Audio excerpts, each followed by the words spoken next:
emergency, they're the city's eyes in the sky. Strategically placed cameras all over the city, but some are blind. They help us have eyes out for officer safety, so if a crime occurs or shooting occurs in progress, we're able to get on the radios and tell the officers what's going on before they get there. The idea is they're supposed to keep crime down, and that flashing blue light is a reminder that the camera's recording 24/7. But Call 6 Investigates has learned that the city's cameras are aging quickly, and some are broken altogether. Most of the cameras are more than 11 years old. That's before the days of HD. The newer ones were installed just before the Super Bowl. We have a very robust camera system in the city. But what happens when those cameras go down?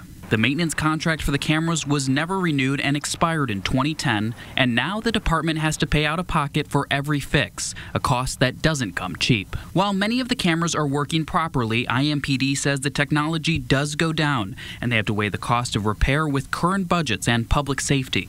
Because you have to be so cautious and make sure that every penny you invest is invested wisely. And while the city has numerous cameras, they don't show every corner of the city. To do that, it would cost hundreds of millions of dollars.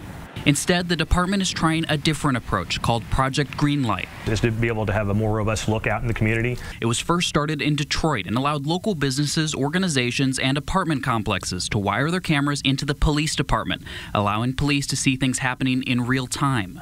And in the Motor City, it's reduced crime, says Detroit Mayor Mike Dugan. If somebody dials 911 and says something happened, they can rewind the tape at headquarters, capture a picture of the perpetrator, and send it out to the patrol cars' laptops in the areas, and we have picked people up leaving gas stations who have committed a crime.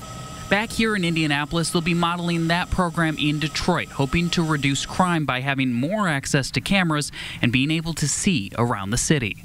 So you have to combine that data and technology and putting the data and technology in the right places while at the same time building those personal relationships. Deputy Chief Chad Connect is the department's head of operations. He didn't go into specific details about how the new system will work, but says technology like this is a game changer when it comes to protecting the city. Everybody understanding what each other's needs are. We all want the same thing. You want to be safe. You want to have a safe business. You want to have a safe neighborhood. You want to feel free in your neighborhood, feel respected in your neighborhood, and the police want to be a part of that and establishing that. How we collaborate, how we use that technology together and making that neighborhood safe is very important.